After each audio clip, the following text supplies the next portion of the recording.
Hello, hello, happy Wednesday. Thank you for joining me here. We are continuing to bind the koala quilt. So we are getting our little cute binding. We're hand stitching it to the back of our koala quilt. So thank you guys for joining me here tonight. My name is Alyssa Thomas from Penguin and Fish, where we make cute embroidery kits for the beginning crafter. And I'm here every weeknight at 8:30 p.m. Central Time. That's 9:30 Eastern and 6:30 Pacific. It's a time that we can relax and craft together. And I'm here for about an hour, and we work on projects from beginning to end. Tonight, again, you guys, we are working on the koala quilt. This is that quilt that we're going to auction off. This was made from our koala pattern. And all sorts of Penguin and Fish followers and viewers and just lovely people have made each of these stitched each of these koalas in here. They sent them to me, and then my mom and I sewed them together. We are going to auction off this quilt. All the proceeds from the sale of the pattern have gone to Australians for Animals, and we are also going to auction off the quilt once we finish it, and that will the proceeds from that will go to Australians for Animals as well. I'm trying to get you guys to see this cute little guy there. They're all just so sweet. They're all different. You can see everyone's different hand in them. It's just really, really fun. So we'll be working on that again tonight. Trying to get ahead on this quilt. We've done 2 sides. We're at 3 corners, so we got basically 2 full sides to do yet. It is also July 1st, so that means it is the new embroidery of the month, and this is our embroidery of the month. It says fabric only. This cute little scissors. So that is the embroidery of the month. It comes in a bundle with the pattern, and you get the fabric, and you also get our new little pocket skein. So we have this new collection of Penguin and Fish embroidery floss. It is half the size of normal embroidery floss, so it is 4 meters instead of 8, so it's just perfect for small little projects. And we have 23 different colors. It's not in the shop yet, but it's available as like a preview pack when you get the bundle. So I'm so excited for it. This one's called Northern Cardinal. This is the red. And we have all sorts of colors here. Scuba dive. Just a lot of favorite colors. So tiger lily, just all of my favorite colors that I like using. So that will be available in the bundle as well. I'm so excited. And I got to show you guys something. This will be coming later in the month, but I couldn't wait to show it to you guys. So we also had some fabric only mugs made. And I'm excited to get that up in the shop. They are so freaking cute. I love it so much. So we will get those up in the shop soon as well. I'm really, really kind of stoked about this. All right, you guys, I had to share that. I couldn't keep that one in anymore. So awesome. Thank you guys again for joining me. And let's flip around and start working on this koala quilt tonight. Okay, here we are again. It's so adorable. So again, these are all stitched by you guys, and they're all different. They're all wonderful. Everyone has signed it and wrote down where they're from.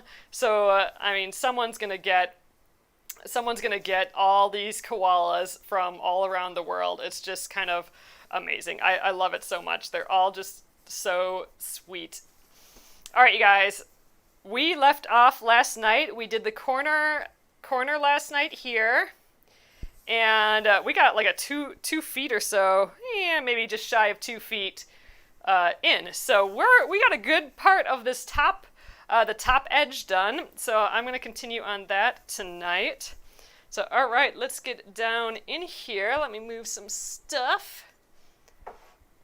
Okay. So thank you guys, everyone who already got the new bundle. I love that. That is awesome. All right, you guys, and I'm just letting you know it looks like, I don't know if you guys can hear me on Facebook, but it looks like Facebook might not be working right now. I don't know. It says my live video is interrupted. If you go to YouTube, everything is perfectly fine over there. I don't know if you guys noticed, but Facebook looked like they had a little redesign yesterday as well. So I wonder if that has something to do with it. I don't know. Yeah, if you guys can hear me on Facebook, come over to YouTube. Oh, Gretchen can hear me. So, okay, so can you see me at all? My monitor is just spinning for Facebook. So, maybe we're fine. Maybe we're fine both places. That'd be great. All right, let's trim a new piece of thread here. Oh, dang, Tracy over on YouTube says that she finished a king-size quilt last night. Well, that is something to be proud of. Holy cow. Oh, you machine bound it to get it done. Yep. Oh, she says she much prefers hand binding like what we're doing now, but I mean, you're totally right. Sometimes just machine stitching will get it done. So what we're doing is we've sewn the binding to the front, just kind of like that, and now we're flipping it around to the back and we're hand stitching it on. So if you were to machine stitch this, what I would recommend is do kind of the opposite. So I would sew it, instead of on the front, sew it on the back, and then you'd be flipping it around to the front, and then you can sew on the front and get just really close to your edge on the sewing machine. And then, because then you can control how pretty and how close it is to the edge, which you want to see on the front. You want that nice stitching on the front. And then it can go like wherever on the back and you'll be fine. But yep, that's a way to get it done fast. And we would have been done much faster if we did that here too, but oh well. We are doing it this way. I do really enjoy hand binding though. So I'm starting a new thread. I'm going to stitch around this place twice. So in the binding and then in the back and the binding. That just kind of locks it in. All right. Okay, so everything seems fine on Facebook. Okay, good. So you guys can see me on Facebook. I just can't see me on Facebook. All right. Nice. Oh, and Christy came over to YouTube to say that you guys could see me on there. Oh, funny. So my monitor says that the live video is interrupted and not working. Hi. All right. So here's the stitching again, just to share with you. I did one already, but when we come up, and when we start, you can see I'm only in the binding. I'm going to go directly across from there, but into the back, and I'm going to angle up. I'm only going to stitch through the back fabric. I don't want to come all the way through to the front. So I'm just kind of grabbing that front or that back fabric, coming up at an angle and going up a stitch length away into the binding again. So there you can see I jumped over and then went back up into the binding. I'm doing, a little shy of a 1/4 inch. Oh, and we should wax our thread again like we did last night because it's been tangly for sure. Oops. So here's one of those loopy knots. Usually I just stick the needle right in the loop, pull on one or the other ends, and it usually comes up. There we go. So it came right up to the needle, and now I can just kind of yank on it and it pops right out. Those crazy knots. Okay. So again, directly across, and then angle up. And that's all there is to it. I'm just doing that over and over and over again around the entire quilt here. Oh, funny. Kathy says, basically she's on whatever platform the bell alarm took me to. Nice. Yep, I think. Oh, yeah, it is kind of a bell on both, isn't it? So on Facebook, there's a notification thing that you'll be notified for, and YouTube, yeah, you click that bell, and then I think you get an email or you're notified too.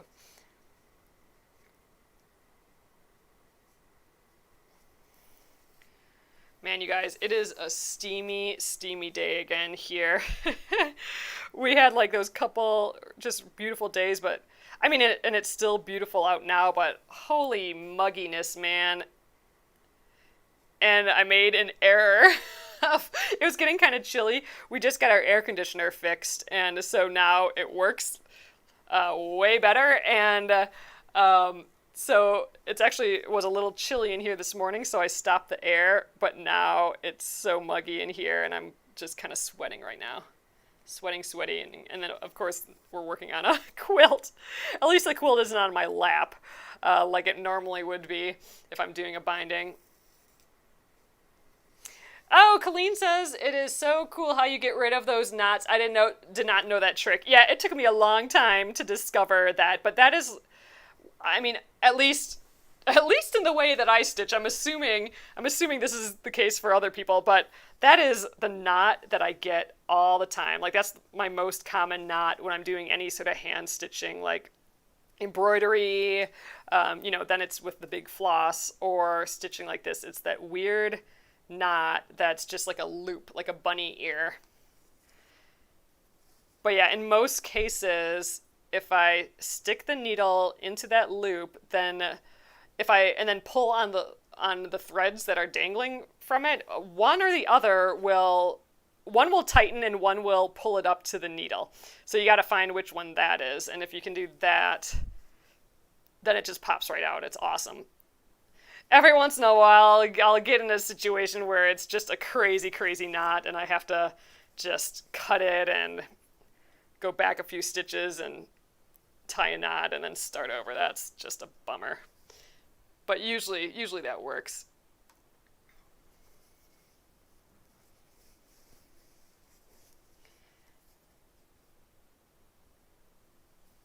Yeah, Colleen saying, "Oh, I get them, and it's such a pain." It sure is. This seems to be acting all right now, but the next thread that we do, I'll wax it beforehand. That's not something that I typically do. Maybe I should get in the habit of it more. So that waxing of the thread, or conditioning of the thread, it adds a coating to the thread, and then it doesn't get in knots anymore, and it just goes through your fabric really nicely. I don't know why I don't use that more often. I should just get in the habit of it. Oh, Joe says, I prefer to hand bind my bindings, but I zigzagged the binding on a baby quilt. Oh, that's a cute idea. You know what? I've never done that before. I like that. The idea of like a decorative stitch almost on the outside. So I don't have any sewing machine that has fun decorative stitches, but that would be fun. Just machine stitch it with some sort of decorative stitch, because then it's cute still, like you intended it for it to be cute and didn't just intend to get it done quickly. I like that idea. Oh, Rebecca says, I love the Thread Heaven I have. So Thread Heaven is a thread conditioner like beeswax, but isn't that the company that they're not making it anymore? Or was that somewhere else? I know the like super popular kind that a lot of people had, I think they went out of business or they closed their business or something. I should do like a whole review of them sometime. Just test a whole bunch out.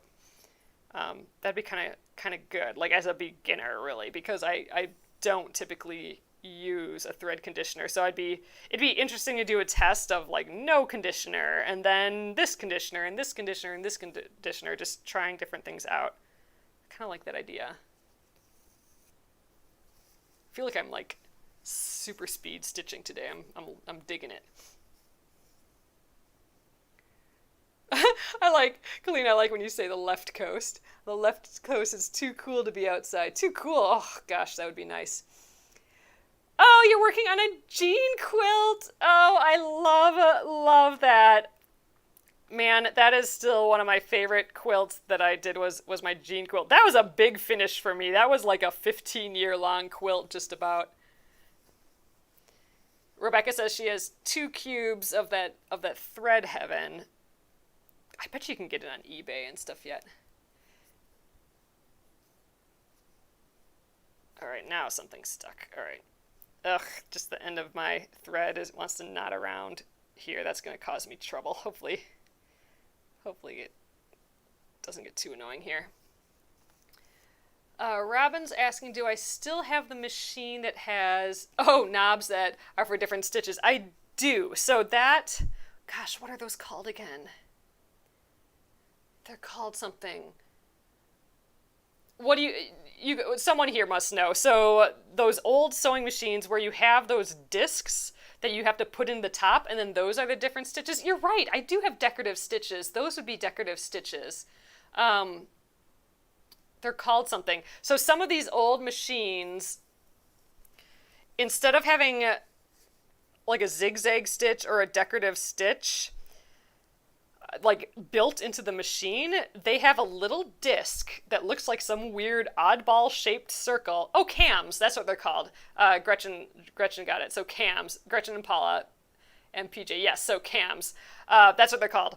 So you get these cams that are little plastic discs that have like a weird outside edge, and you put those in the top of your machine, and they turn as you stitch, and the turning and then going into that weird shape of whatever that shape is, that's what makes this decorative stitch. And it's so fascinating. It's like some genius engineering that someone had figured out.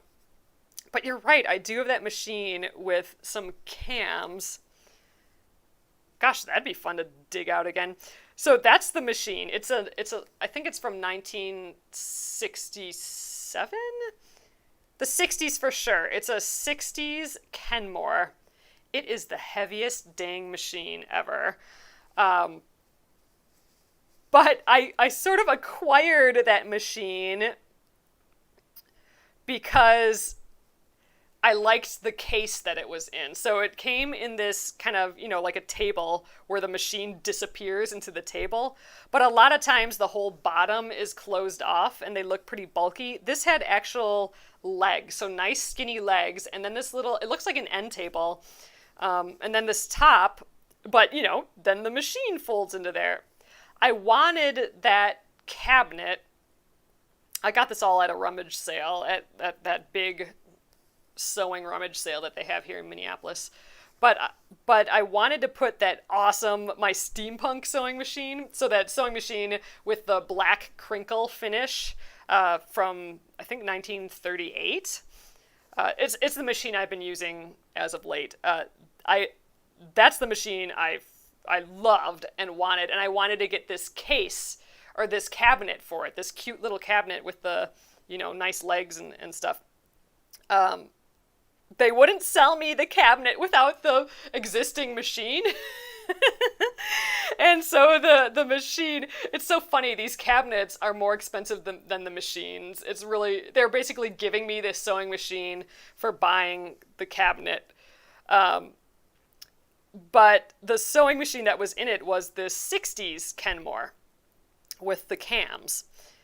And it wasn't working quite right, so I think that was one of the reasons. They have someone testing all these machines, so it wasn't working quite right. But we tested it, and it seemed fine. The real problem with it is that it doesn't have a zigzag stitch. So the zigzag cam for these machines, so again, it still doesn't have a zigzag.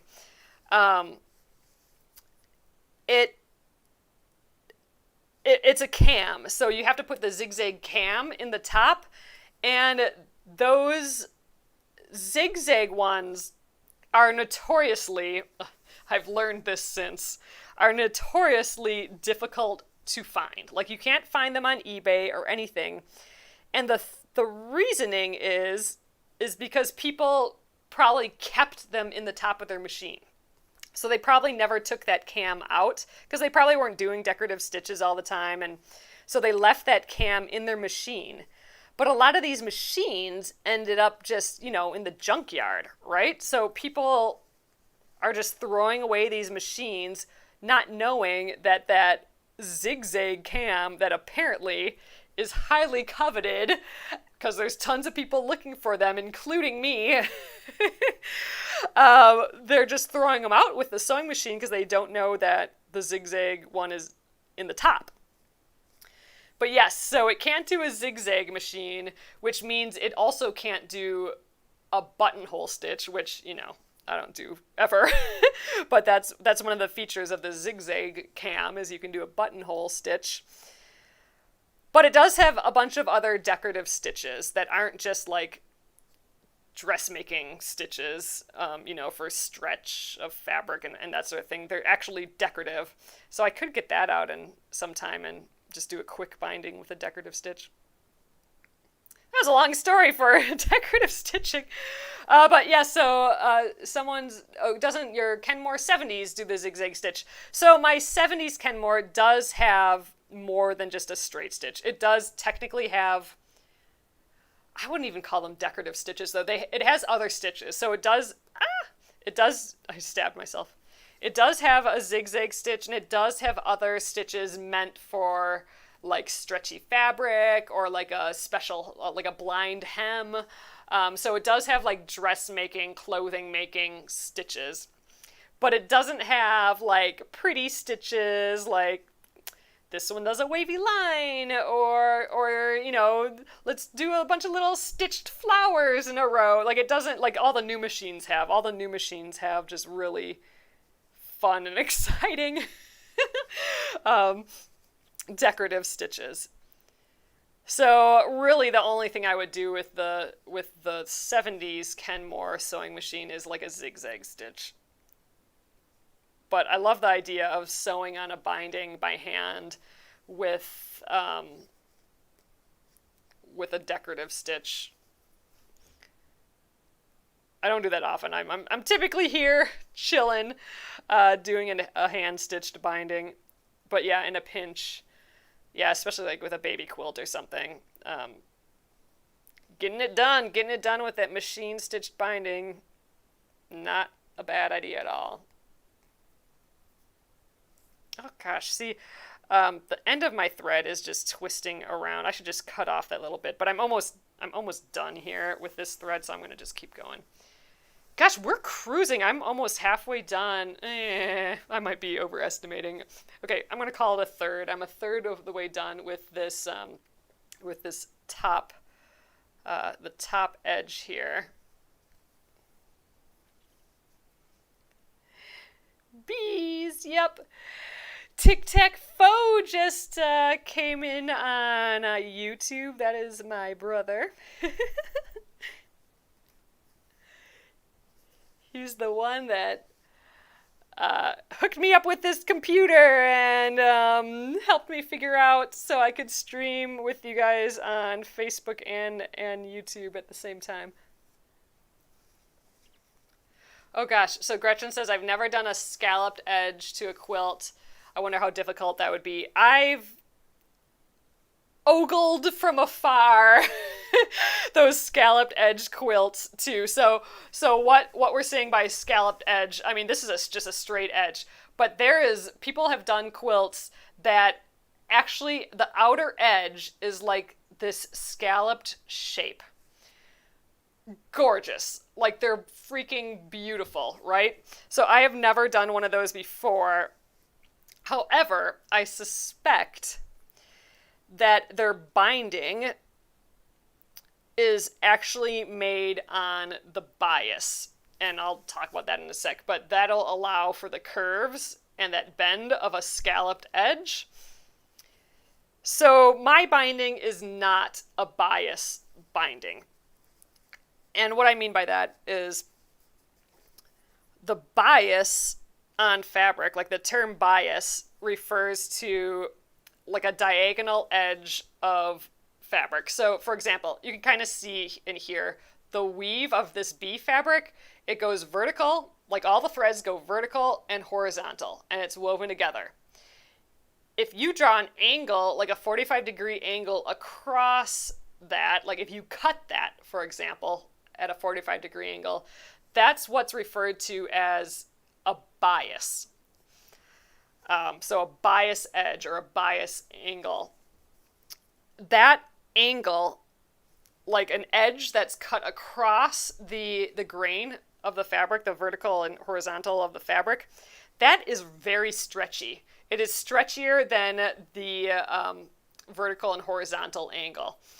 So the stretchiness allows it to go around curves really well. It just forms to whatever you're working on.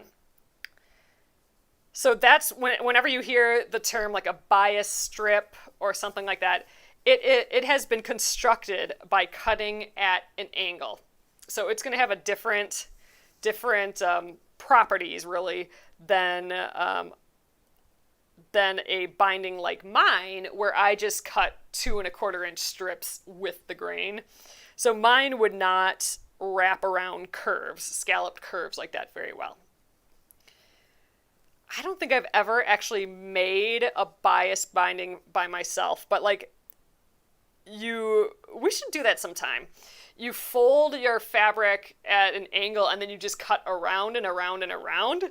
It's kind of a cool process. I've seen it a bunch of times. I just haven't ever done it for myself. But you're actually making like, your 2 1/4 inch binding still, but it's on the bias, that 45-degree angle, not with the grain, like a 90-degree angle anymore. So it looks the same as this, but it's immensely more stretchy and form-fitting. So that is the big difference, I suspect, with a scalloped edge. You'd want a true like bias binding to go around those curves. I don't know how you'd calculate, like math-wise, how you'd calculate how much binding you would need, though, with the scalloped edge. That'd be a little bit of a challenge. I suppose you could measure one scallop. Like at the base idea of measuring, you could take a piece of yarn and measure around the scallop, like have it go around the edge of the scallop and then measure how long that yarn is, and then just count how many scallops you have. And then you'd know how many inches.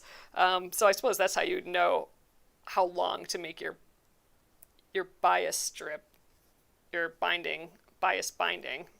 Okay, I'm getting to the end. I always pull the needle off when I get close to the end.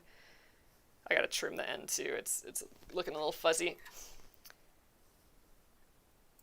Wow, I wonder how you'd cut like a really nice scallop. PJ is saying you start your scallops at the corners and work towards the center, and your center scallop may be stretched or shortened. Oh, and then you do the math for it too. Oh, interesting. So you kind of get the size that you want, you're saying, and kind of start at the corners and work your way in, and then just kind of tweak that center scallop so it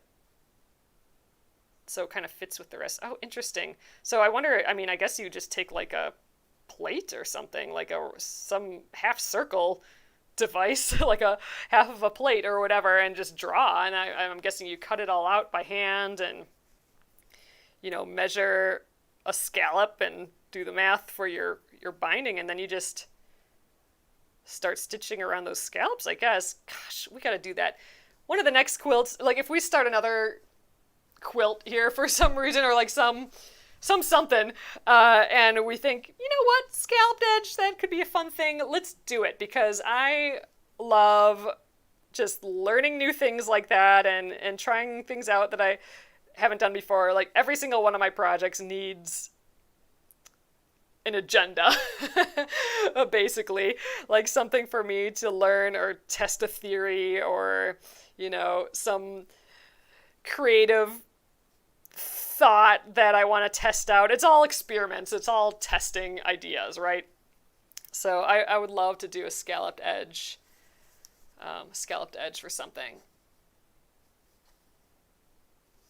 That'd be fun. I like that idea. Ooh, Barbara says maybe scalloped edge placemats. Oh, that would be a fun, just simple way of doing it. Gosh, we could do some quilting on there and stuff too. Oh, that'd be fun. That'd be a fun little project to do maybe some stitching, some quilting, and a fun little scalloped edge. I like that idea.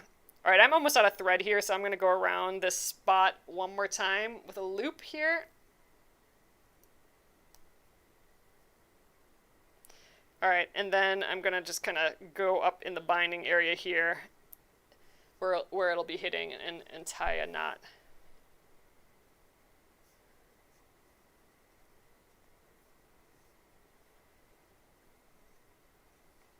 There we go. Now this time, oh gosh, I cut a knot right at the end here. Come on, guy. Ugh.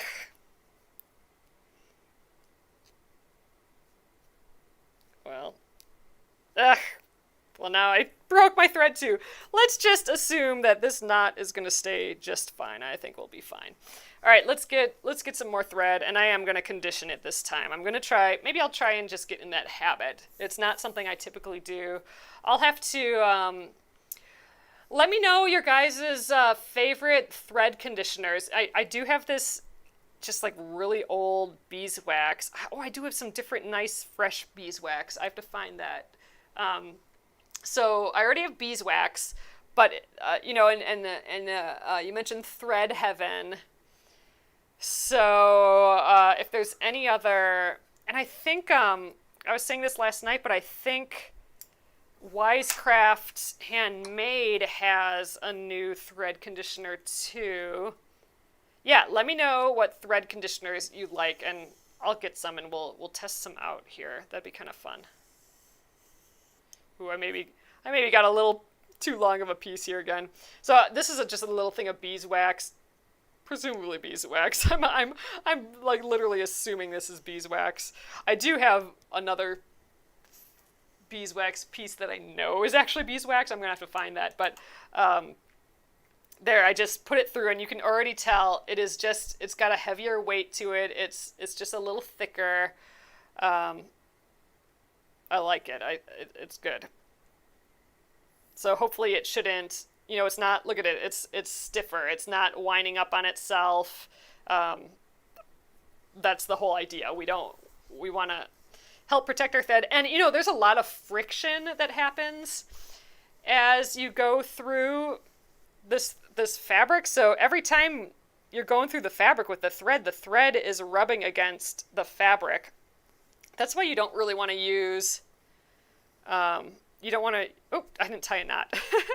You don't want to use long pieces of thread, because then more and more of that friction is wearing away your thread.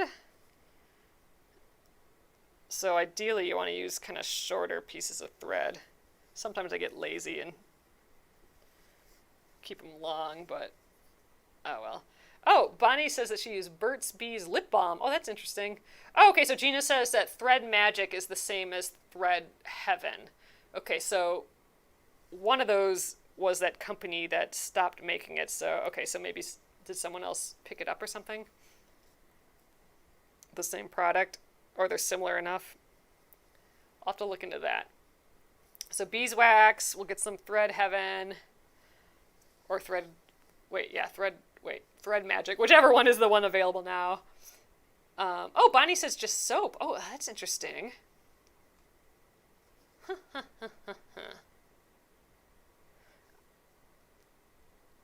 Yeah, and I think I'm not crazy that Blair from Wisecraft Handmade has some now too. I'm going to look into that.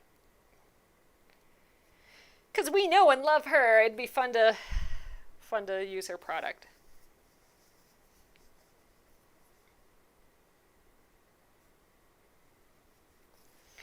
All right, now we're cruising again. Get a couple more feet done on here. I think this thread has got to be a good 2 feet long. So if we can finish this, then we're another 2 feet down the line. So one thing that it would probably be a smart thing to do that I don't ever do, but I feel like I should. So every few stitches, I really should go around that spot one more time to kind of lock it in there, like how I did right there, kind of like what I do at the beginning and the end. Just because, let's say this thread breaks, it will kind of stop at these places that I go around more than once. I mean, not forever, but enough that I could repair the binding at that point instead of having to repair the whole binding. I've never had that issue though before, and I actually use my quilts. Like I wash them, I use them. So I haven't actually had the issue of the binding breaking, but it's probably a good idea to every little bit to add an extra stitch in there. That's just a habit I haven't done. Okay, so Barbara says, I have a little tin of Beeswax Bliss. Oh, that's fun. By Noteworthy Needle. Oh, those are two cute names. In Highland Lakes, New Jersey, that I haven't opened yet. Oh, okay, so Beeswax Bliss. That's another one. Oh, Bee Gloss. Marlene is saying Thread Magic or Bee Gloss is my favorite. Bee Gloss. Oh, that's interesting. That sounds fancy. All right, I'm going to look all these up, and we'll just we'll just gather a bunch of them, I guess. That's one way to make something a habit, is just to get all the cutest, prettiest, bestest stuff, and then it'll be fun to use because you wanna use it.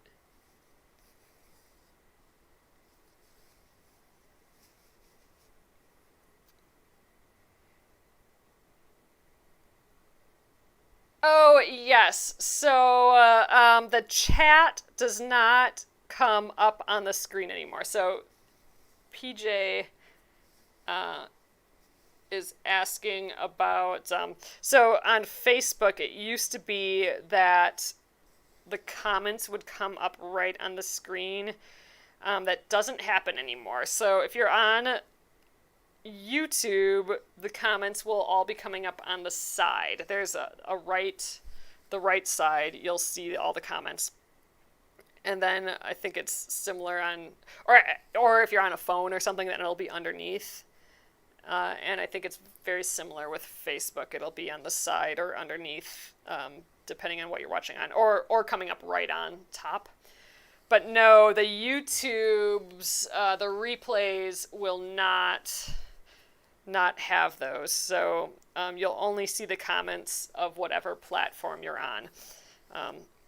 If you watch the original on Facebook and then watch the replay on YouTube, you'll see those comments. But right now, I don't have it set up for all the different comments on the screen. So I know that was kind of nice. But yeah, with going in both places, I'm not able to do that quite in the same way.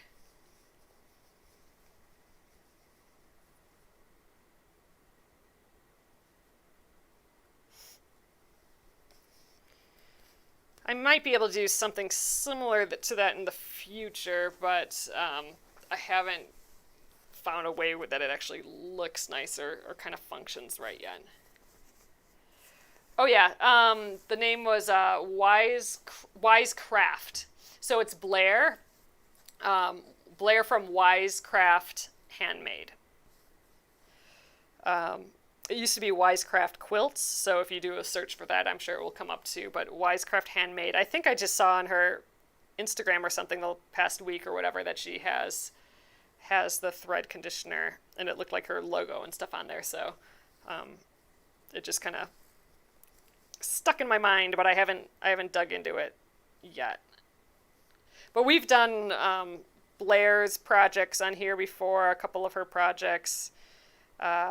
She also does the Ruby ruler, and that is that ruler, that quilting ruler that has that like pink cast to it, that ruby cast. It's a ruby colored ruler. And the idea, and this is like what painters and like painters, oil painters and stuff use too. You can hold that up to a color or to like an area, and you can see it kind of deletes the colors. So all you can see is the value. And what I mean by that is you can see the lights and the darks easier. So it's really great if you're trying to choose fabric and you want to have a lot of times in fabric patterns you want like a light valued fabric and a dark valued because for like let's just say at the extreme, a white would be a light value and a black would be a dark value. And those two together are high contrast, like they're opposite ends, right? So you are going to end up with a quilt that has just high contrast stuff going on, and it's going to be just striking and beautiful, right? So the thinking of the contrast, the value of light to dark in a quilt is sometimes really important. It can kind of from far away, you might not even be able to tell what you're looking at if the value is too close to each other. So you do want that light light and dark values. So what this ruler, this ruby ruler, does is kind of get rid of the color. So you're not going to see green, you're not going to see purple anymore. You're only going to see the values, and it'll help make decisions. It's especially great with like a log cabin quilt, where you want light and darks, or like a half square triangles where one side might be light and the other side might be dark. It's helpful for that. So she's the same person that does that.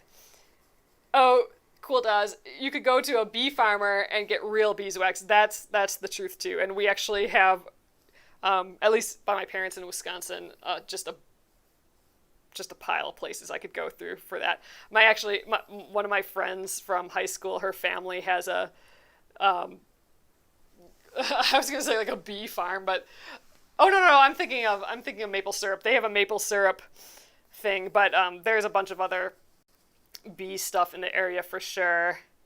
My neighbor growing up had beehives, and we would help them extract honey every once in a while, and that was just so cool. I mean, I don't know if this is still how it's done. There has been... I have actually looked into beekeeping a little bit, not for myself, but just like... It's just kind of fascinating, I guess, and there's a company now, I think it's called Flow, this company. They have a Facebook page, but they have beehives. But I think I must have talked about this before. It feels familiar. But they have beehives where the honeycombs, like their starter honeycombs, are like, I don't know, plastic or silicone or something. But they have a split in the middle. So if this is your honeycomb, like your hexagon, right?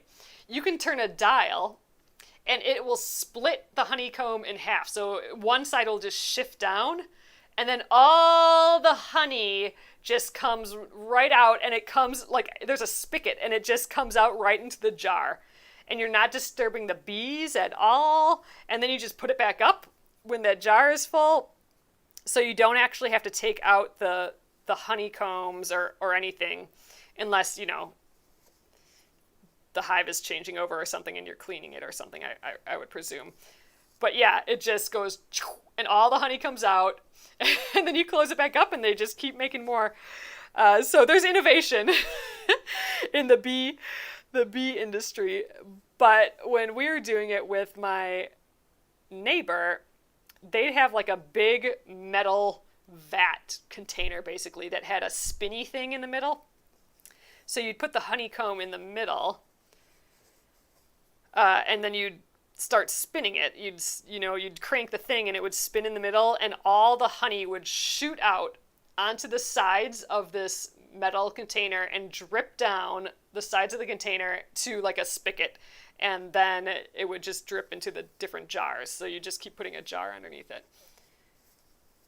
But just fun. So that's what I know about honey and honeycombs. And dang, that thick honey that's spreadable with all the crystallized stuff, there's freaking nothing better than that. I love it. Oh, Terry says that Blair from Wisecraft Handmade, she teaches sashiko too. Yeah, she has a sashiko class. Oh, you got needles and fabric from her. Oh, that's cool. So yeah, so she must have sashiko specific needles and stuff then too. Oh, Sylvia says as a kid she had the chores of cleaning the hives. Oh my gosh. That sounds like an adventure. That sounds a little scary. We keep talking to my parents, and I think they would if they need another hobby, then I think bees would be cool. Get honey going and stuff. But then I hear like, things like if you're gonna do beekeeping and stuff, you should always have like an EpiPen on you if you get stung a lot and all that. And then I'm like, yeah, okay, sounding dangerous now. I don't know. Oh, Dee Dee says I love to keep bees, but the hubby is very allergic. See, that's the thing. Like, ugh, don't want to mess with that for sure.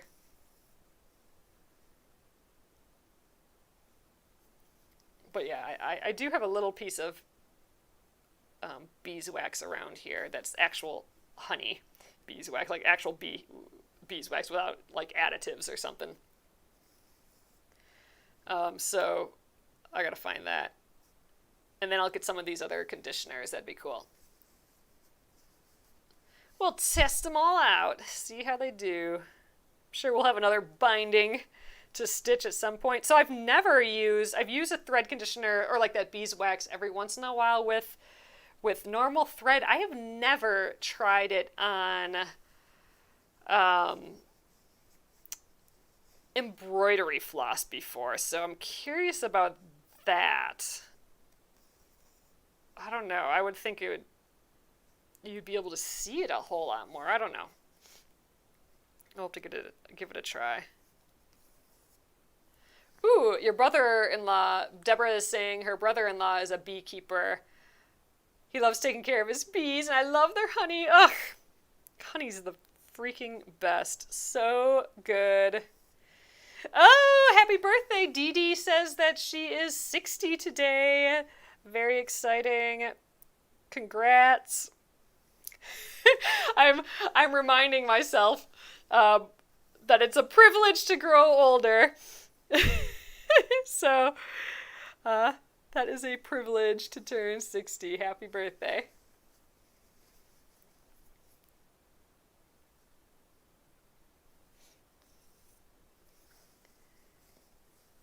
You guys, I am totally over halfway done with this. I think, what's tomorrow? Tomorrow's Thursday. So we'll work on this again tomorrow. I think when I'm done with this thread, we'll probably call it an evening. Maybe I'll get a new thread started and conditioned and ready to go so we can just get at it tomorrow. But we're totally going to round the bend on the next corner. Like, look, so I'm here. The corner is right here already. So we're well over halfway on this top. So we are cruising. I'm stoked about that. Sue says happy birthday on YouTube. Sylvia does too. That's awesome. Yeah, we learned yesterday there's quite a few July birthdays happening. Some hot summer birthdays. Mine is on the 6th. That's Monday. I think our plan, our big birthday plan, which isn't really a plan yet, is to just have a campfire in the backyard and drink some beer. But that sounds nice. I think it's going to be just sweltering hot here for the next few days. We've been kind of staying in and then going for like a nice long walk at night. Actually, when we're done here, we're going to go for like a nice walk where it's just cool enough to be outside again. Nice way to end the day, though.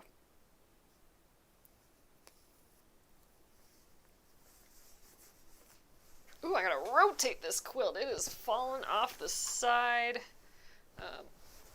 There we go. We're gonna have to rotate it again when we turn the corner.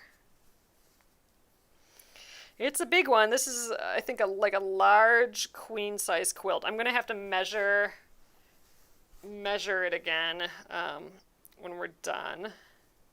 But it's definitely a queen size, so pretty hefty for my itty bitty space. And again, I'm grateful that it is not on my lap right now, that I'm working on it on the table, because oh, that'd be warm, warm, warm. I would have to have the air way up. Oh, Dee Dee, it's her birthday, and she said she was supposed to be in Bali right now. Oh, no. Yep, that's the deal. Oh, Rebecca, we have been so, like, knock on wood, and I'm going to jinx myself by saying this, but, like, we have been so lucky on mosquitoes this year. Like, it's kind of crazy. The mosquitoes have not been anything, really. They've been nothing so far. It is wacky. Because it can be just, you can't go outside. You can't even sleep in your own bed sometimes because one will sneak in the house and go right to your ear. I know I'm jinxing myself by saying this, but they have not been anything this year yet. I guess I haven't been outside a ton, but like on our walks, they haven't been. The June bugs haven't been crazy either, because man, last year those things were buzzing around everywhere, running into things. They're kind of crazy, but they're not going to eat you.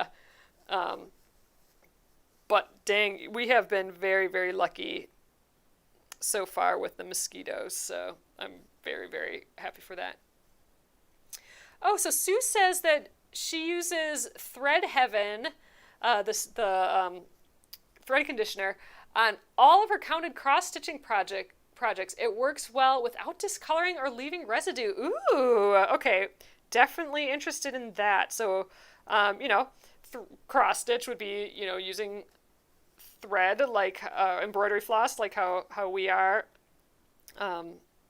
So that, yeah, okay, that's good to know. Because that's kind of my big thing, like, do I really want to coat my floss with a bunch of stuff? Thread is so thin, like this, but, embroidery floss, you'd kind of be able to see that. But, okay, that's good to know. So Thread Heaven doesn't leave any residue like that. That's definitely top on my list, because that seems like classically everyone's favorite. So I will, I'm going to dig into that. I'm going to look some things up tonight, I think. It is my birthday soon, so maybe I just buy myself a bunch of thread conditioner. There's a birthday present for you.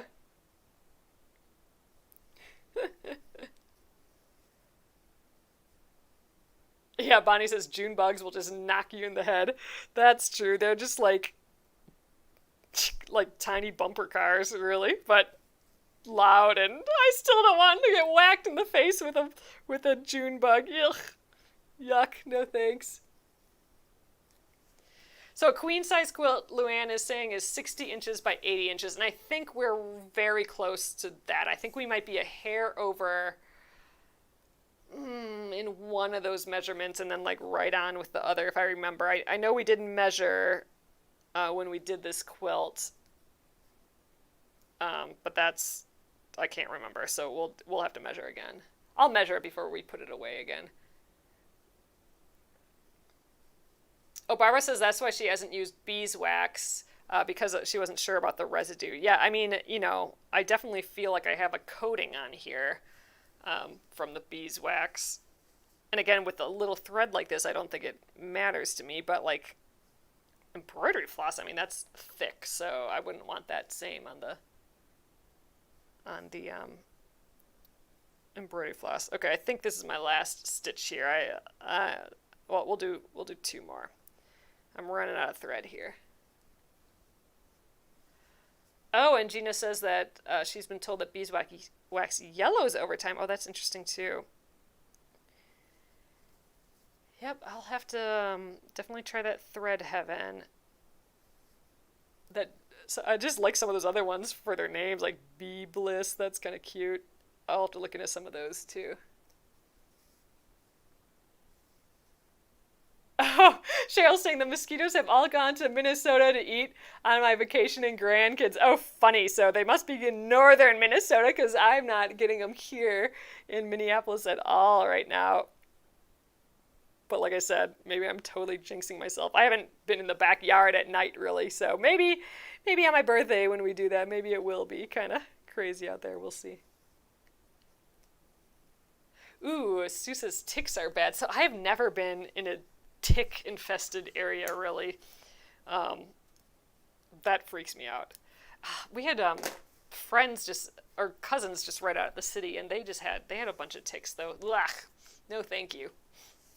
All right, you guys, we got so much done.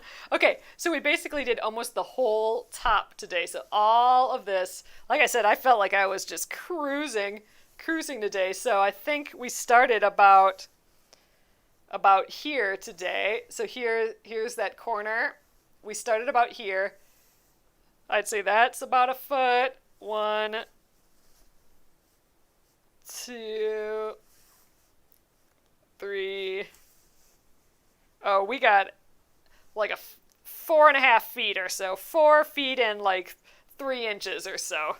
Awesome. That's fabulous. So we have less than 2 feet, or maybe exactly 2 feet before we get to the next corner. This is our last corner, so we're going to do this tomorrow, and then we have the last long edge here. So this is definitely a long edge. It's the side, but I'm going to just peek up the edge here. I know we started on the side. Yep, here we go. So here's the side. I started on the side, came down a little bit. There's our little tag, and then did the bottom. So we have the whole edge minus like 18 inches or so to do. So we're not going to be quite done with it this week, but we're going to get, we're definitely way farther than we were before. So I'm stoked. I'm really happy where we're at with this. Ugh. They are so cute. I love them all. Look at how sweet. All right, I'm going to flip you guys around, and we'll call it an evening here. All right, hello again. So it has been so nice stitching with you. I know it's not much to look at. We are just stitching over and over and over again, but it's fun. I love hanging out with you guys. And I just wanted to share again, it's the new embroidery of the month. Today, and our bundle has the pattern. It is the fabric scissors. Oh, I didn't show you it the right side. I'm flipped right here now, but it says fabric only on it, and it's this cute little floral handled scissors with a little fabric only ribbon. The nice thing is that the bundle also comes with our new pocket skeins. These are our Penguin and Fish brand embroidery floss. This is Tiger Lily, and it is half skeins. So it's perfect for small projects when you don't want to get a whole skein, when you only need it for like a tiny little bit. They are 4 meters instead of the typical 8 meters, and they're a little shorter, like they're cute little short, stubby skeins. So we call them pocket skeins, and I have 23 different colors. It is not on the website yet, but I have a preview pack available, and it's in every single bundle. So that's kind of the fun special thing about the supplies bundle this much. And I'm excited about it because there's a lot of different colors in the floral handle. You can use whatever colors you want from that bundle. So maybe we'll play with colors. Maybe we'll do like a green handle or something, or a blue handle. That would be kind of fun, all the different blues. And then later, probably next week, we're also, I got some cute little mugs made. So we're starting our little Penguin and Fish swag area. I'm also getting a few t-shirts made with this design, so I don't have it yet, but here is the cute little mug. It's got the little yellow handle. There's actually going to be different colors that you can choose for yourself on the inside. And it's the cute little fabric only. I love it so much. It's the perfect little size. Ugh. So those will go up in the shop probably mid next week or sometimes next week. So stay tuned for that as well. They will ship separately. So that comes from a different company. It'll be on my website, but it will actually ship from somewhere else. So it'll be separate shipping and that sort of thing. So if you got the bundle already, don't worry about it. If you want that as well, it'll be a whole separate thing anyway. Um, but yeah, I'm super stoked for that, and I'm excited for the t-shirts to come in the mail too. I have a slouchy style one and just like a normal, t-shirt style like this, but the slouchy is really nice. I'm excited to see what it looks like. So that will be coming out as well. I'm hoping to do a whole pile more, but I thought with the fabric scissors, I thought that'd be a really cute t-shirt. Cute t-shirt, cute mug. It's cute from far away too, the little scissors. But awesome. Thank you guys again. I know a lot of you ordered the bundle, and I just thank you so much. That is amazing. I so appreciate it. You guys are the best, and I love hanging out with you guys, and that's it. You guys are awesome, and I will see you tomorrow. Have a great evening. Good night.